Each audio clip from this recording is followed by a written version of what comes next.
السلام عليكم، كي راكم؟ ان شاء الله تكونوا بخير. جاوني اسئله في الانستغرام، حبيت نجاوب عليهم في هذا الفيديو. هل نقدر نجيب معدل جيد الى ممتاز في الباك؟ مع العلم مستواي ليس قوي لتلك الدرجه، وما رايك في الدروس خصوصيه عام الباك؟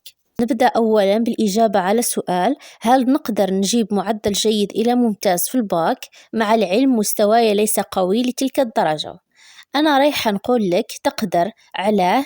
لأنه امتحان البكالوريا مش تعجيزي وفيه أفكار، هاد الأفكار لا تحتاج عبقري ولا ممتاز، بل تحتاج مجتهد يبقى فيهم عام كامل وكل مرة يكتشف فيها حاجة جديدة لازم يتمكن منها. ما رأيك في الدروس خصوصية عام الباك؟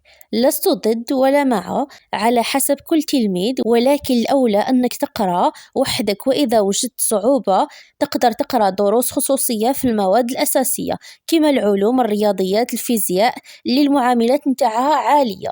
نتمنى لكم التوفيق، وإن شاء الله تديو معدلات عالية كما راكم متمنيين، وتقراو التخصص اللي راكم حابينه في الجامعة. نتمنى يفيدكم الفيديو نتاع اليوم، نتلاقاو في فيديو جديد إن شاء الله، وإلى اللقاء.